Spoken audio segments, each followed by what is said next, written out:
Good morning বন্ধুরা, আজ আমাদের সুন্দরবন 2 নাইট 3 ডেজ প্যাকেজের লাস্ট দিন। এখন বাজে সময় সকাল 6টা। আমাদের লঞ্চ এখানে দাঁড়ানো আছে সজনেখালি বিচ অফিসের সামনে নদীতে।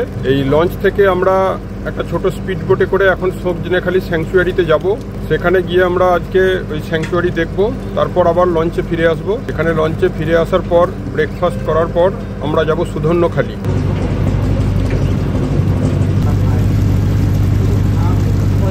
সূর্য এই জাস্ট উঠলো, আমরা সানরাইজ ওটার দৃশ্যটা ক্যামেরাবন্দি করলাম। এর উল্টো দিকের নদীতেই আমরা রাত্রে এখানে স্টেশন ছিলাম। এটা হলো সজনেখালি বিচ অফিসের জেটি। এখানে আমরা স্পিড বোটে করে একটু পরে যাব। আর এই আমাদের লঞ্চ দাঁড়িয়ে আছে এখানে।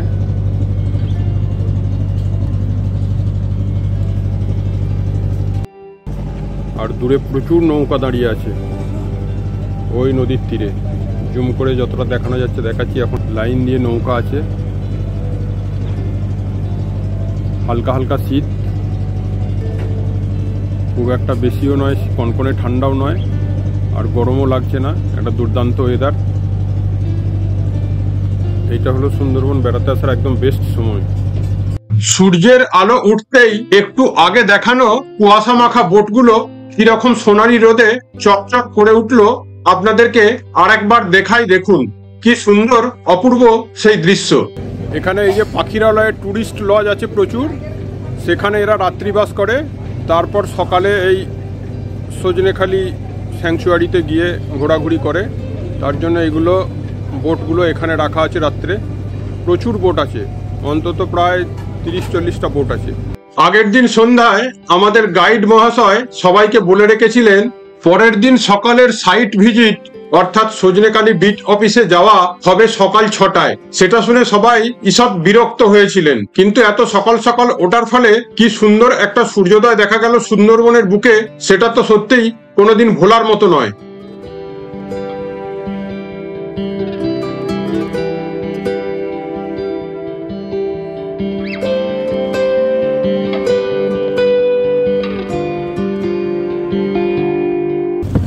নাকি ওইদিকে যেতে হবে?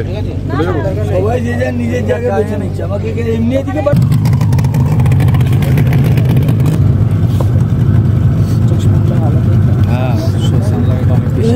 দেখা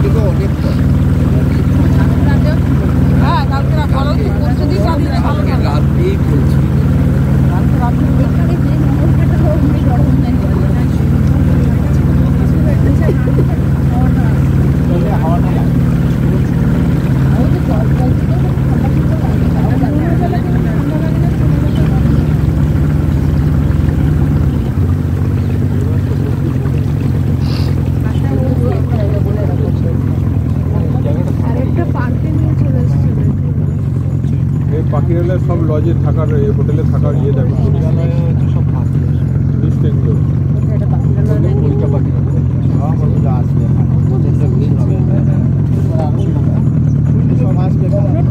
পাখিরালয়ে যাওয়া হয় না কেন? পাখিরালয়ে তো দেখার জিনিস আছে, পাখিরালয় কিছু দেখার জিনিস না, তো দোকান আছে, গ্রাম আছে। পাখিরালয় বলতে সজনেখালি ইকো ট্যুরিজম কমপ্লেক্স। কাকা এখানে কাদা কাদা করে রেখেছো। জেটির ঠিক এই কিনারে দাঁড়িয়ে কয়েকজন পর্যটক সেলফি তুলছিলেন। তো গাইড তাদের বললেন যে জল থেকে এক ঝটকায় উঠে এসে কুমির মানুষকে টেনে নিয়ে গেছে এমন অনেক নজির আছে, তাই তাড়াতাড়ি তাদের সরে আসতে বললেন।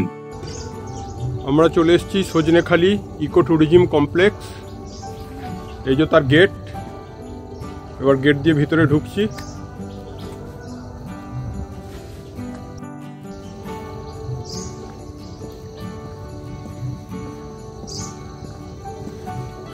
দূরে দ্বীপের ভিতরের কোনো এক জায়গা থেকে শুনতে পেলাম হালকা ধর্মীয় সঙ্গীতের সুর ভেসে আসছে। আমি গুটি গুটি পায়ে এগিয়ে চললাম ক্যাম্পের ভিতরের দিকে।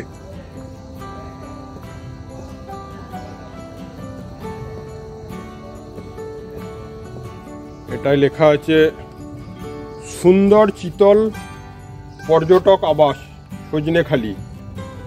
একসময় এটা চিতল হরিণ ছিল, তাই লেখা আছে সম্ভবত চিতল পর্যটক আবাস সজনেখালি। এখন কি আছে দেখা যাক, আপনারা ভিডিওটা শেষ পর্যন্ত দেখতে থাকুন।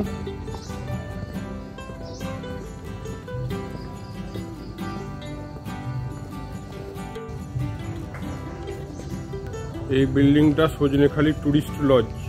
নিচে বড় বড় পিলার দেওয়া আছে, উপরে উডেন বিল্ডিং। এটা তার রিসেপশন। চেক ইন টাইম 12টা, চেক আউট টাইম 11টা।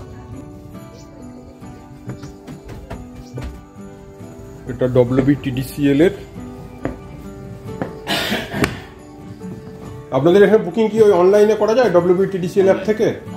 এখানে রুম কি কি আছে একটু বলবেন? রুম নন এসি 1800 আর এসি 2499 আর এসি স্যুট হচ্ছে 3000। কত? 3000। এই কোন রুম কটা করে আছে? দুটো স্যুট আছে, হ্যাঁ। 13টা এসি আছে, হ্যাঁ, আর 9টা নন এসি। 9টা নন এসি আছে।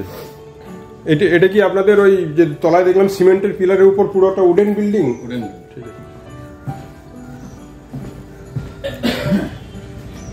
বন্ধুরা, এটা হলো ওই WBTDCL এর একটা সজনেখালিতে অবস্থিত যে টুরিস্ট লজ। এটা একটা একদিক থেকে ইউনিক আছে। নিচে সিমেন্টের পিলারের উপর এটা অবস্থিত, উডেন পুরো বিল্ডিংটা। এবং তলায় এই যে প্ল্যাটফর্ম আছে যেটার উপর দিয়ে হেঁটে যাচ্ছি, বারান্দা, সেটাও পুরোপুরি কাঠের তৈরি।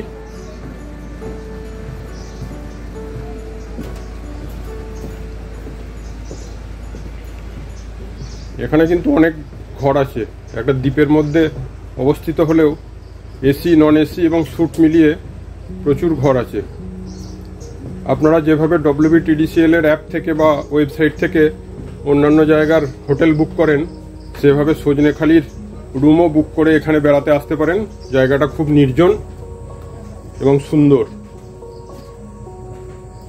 এদিকটা আছে admission strictly prohibited, managers quarter.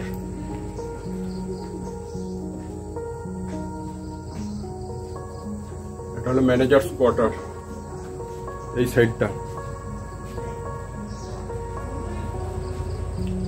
পুরোটা উডেন। উপরের রুফটা উডেন, দেয়ালগুলো উডেন। জানলা দরজার মতো রুমের দেয়ালগুলো পুরো কাঠের তৈরি। বারান্দার গ্রিল, খুঁটি সব কাঠের তৈরি। নিচের পটাতন মেঝে সব কাঠের তৈরি। একটা বেশ ইউনিক এক্সপিরিয়েন্স হবে এখানে এসে এক রাত্রি কাটালে।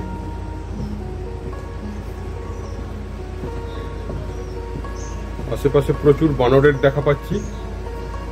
বানর আছে অনেক। ওই কিচেনের জানলা দিয়ে উঁকি মারছে বানর। ভাগ্যিস ভালোভাবে রেলিং দেওয়া আছে, না হলে ও কিচেন থেকে খাবার চুরি করতো।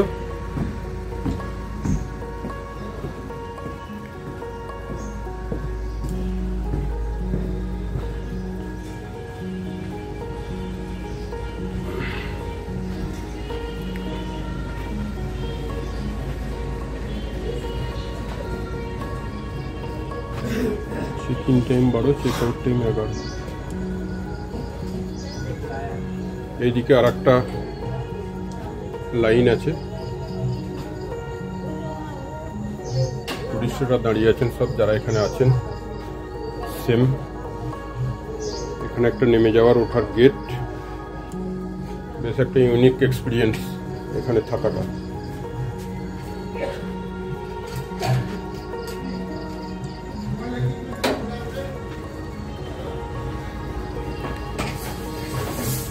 এটা হলো রিসেপশনের লাউঞ্জ। এটা রিসেপশন। এটার ফর্মাল নাম হচ্ছে মাতলা ট্যুরিজম প্রপার্টি। এখানে ফোন নাম্বার দেওয়া আছে DGM অপারেশনসের।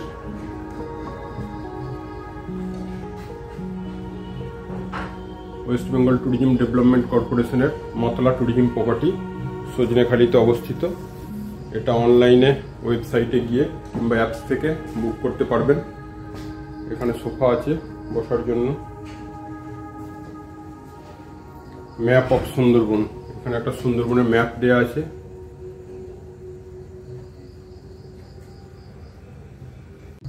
মাতলা ট্যুরিজম প্রপার্টির সামনে এই যে গাছগুলো লাগানো আছে খুব সুন্দর সারিবদ্ধভাবে, একদম দেখতে খুব সুন্দর লাগছে।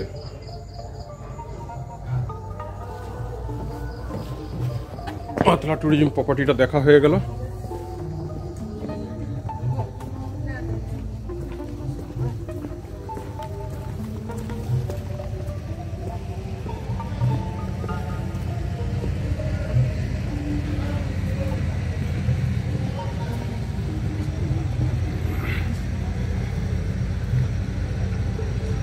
জোয়ারের জল এখানে উঠে আসে ভাটার সময়, পুরো কাদাময়।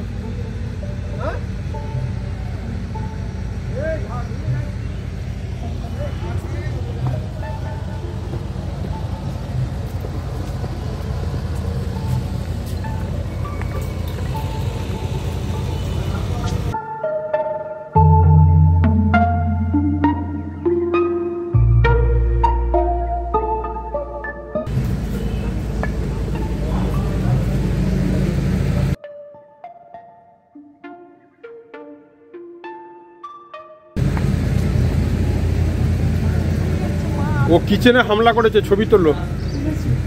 এদিকে ঘোরা হয়ে গেল।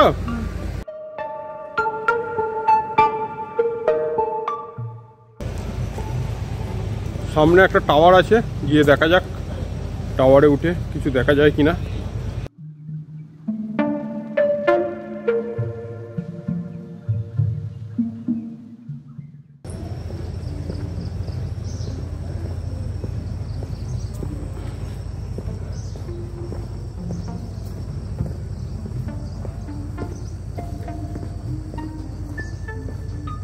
দশ ফুট উঁচু কাঁটা তার দিয়ে ঘেরা, 10 ফুট উঁচু ফেন্সিং দিয়ে ঘেরা, তার উপর আছে আবার বার্বড ওয়্যার বা কাঁটা তারের ফেন্সিং। ওইদিকে ভিতরে দেখা যাচ্ছে জঙ্গল, জঙ্গল বাগে পরিপূর্ণ।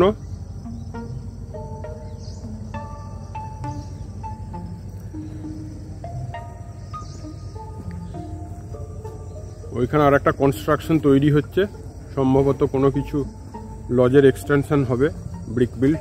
এটা তো পুরোটাই উডেন।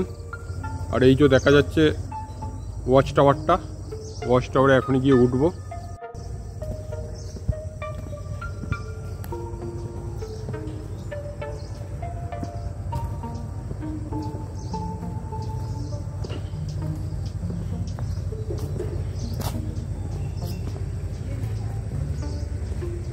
এবার আস্তে আস্তে উঠছি টাওয়ারে, সজনেখালি টাওয়ার।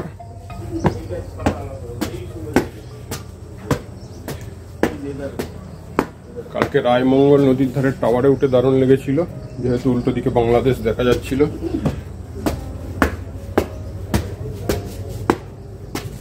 ওয়াও,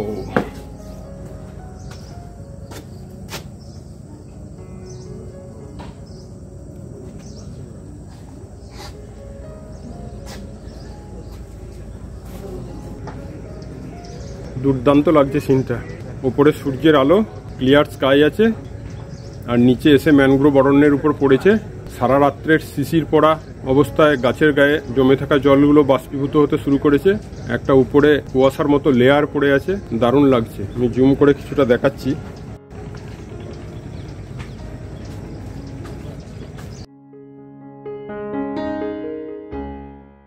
দেখুন বন্ধুরা, আকাশে লাল টকটকে উদিত সূর্য, আর এই নিচে গাছের ভিতরে দেখুন, তার কোনো প্রমাণ পাচ্ছেন? দেখে মনে হচ্ছে যেন ঘন কালো নিকষ অন্ধকার। এই দৃশ্যই তো দেখার জন্য এত দূর আসা। সত্যি এই জিনিস এখানে নিজে এসে চর্মচক্ষে না দেখলে ঠিক বোঝা যায় না যে কি জিনিস দেখলাম। আপনারা অবশ্যই করে একবার সজনেখালি আসবেন, আর এই সকালবেলায় টাওয়ারে উঠে এই উদিত সূর্যের নিচে ম্যানগ্রোভ অরণ্যকে একবার দুচোখ ভরে তাকিয়ে দেখবেন। সত্যি সারা জীবন ভুলতে পারবেন না। এটা সুন্দরী গাছের উপর ওই পরগাছা, যে ফুলগুলো লাল পরগাছা জন্মে, তার লাল ফুল। প্রত্যেক প্রায় সব সুন্দরী গাছই আছে ওটা। ওয়াচ টাওয়ারের উপরেই দেখা হয়ে গেল আমার চ্যানেলের নতুন সাবস্ক্রাইবার পশ্চিমবঙ্গ খাদ্য দপ্তরের ডিরেক্টর সাহেবের সঙ্গে। Good morning. ভালো কভার হচ্ছে আপনার। এডিটিং করতে হবে কিন্তু। হ্যাঁ, এডিটিং তো করতেই হবে। বিশাল হয়ে যাবে। হ্যাঁ, অনেক। আপনার সব ভিডিওগুলো কালকে রাত্রে দেখছি। নাইস। ওই গঙ্গার ওপরে যেটা করেছে, হ্যাঁ হ্যাঁ, ওই বিভাটা ক্রুজটা দেখলাম, তারপরে ওইটা দেখলাম, ওই যে আপনি ডুয়ার্সে গেছিলেন, ওটা দেখলাম। দেখবো আস্তে আস্তে করে। আমার মেয়েকেও রেফার করলাম, আমার বউকেও বললাম তোমরা সব সাবস্ক্রাইব করো না। হ্যাঁ, ঠিক আছে, দেখবেন তাহলে খুব ভালো হয়। এই বন্ধু আমার সঙ্গে এসছে একসঙ্গে, আমিও একটু ছোট্ট কথা বলে দিয়েছি। তখন ওরা বললো তাহলে এই ভিডিওটা, আমি বলে এই ভিডিওটা এডিট করে তারপর ছাড়বো। 1 by 1 পার্টে দিচ্ছি। আর নামটাও ফ্যান্টাস্টিক। নামটা কে দিল আপনার এই চ্যানেল? নামটা আমিই দিয়েছি। খুব সুন্দর। হ্যাঁ, যাই।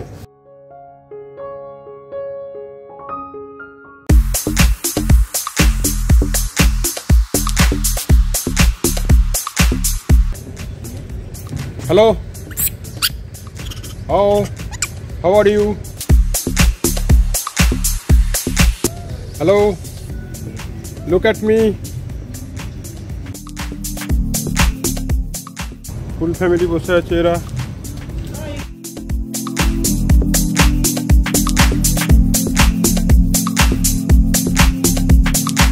তো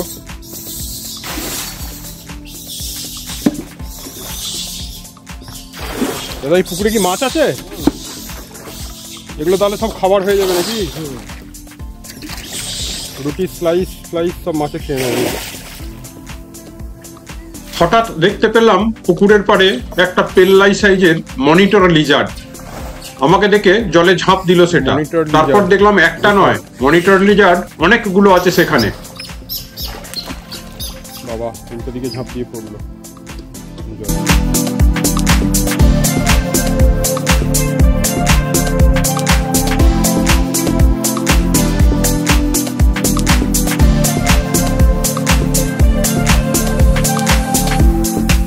পাউরুটির টুকরো জলে দিয়ে দিয়েছিল। ওই যে মা বাচ্চাটাকে টেনে নিয়ে চলে যাচ্ছে। জলে নেমে যাচ্ছিল, বাচ্চাটাকে টেনে নিয়ে চলে এলো, বুকের কাছে নিয়ে নিল মা বানরটা। ওই একটা বড় লিজার্ড আসছে। বন্ধুরা, ভিডিওটা কেমন লাগলো কমেন্ট করে জানাবেন। ভালো লাগলে একটি লাইক অবশ্যই দেবেন। আর আমাদের চ্যানেলে নতুন হলে চ্যানেলটি সাবস্ক্রাইব করে রাখবেন। আমাদের সুন্দরবনের পরের ভিডিওতে থাকছে ফিনল্যান্ডের नागरिक मिका लेटोनसारीर वक्तव्य। इस वीडियो को लाइक करें, हमारे चैनल को सब्सक्राइब करें और बेल आइकन जरूर प्रेस करें हमारी न्यू वीडियो सबसे पहले देखने के लिए। सब्सक्राइब करने के बाद ना घंटी बजा देना, ताकि मैं जब भी कोई नया वीडियो अपलोड करूं तो तुम्हारी फोन की भी घंटी बजे। दोस्तों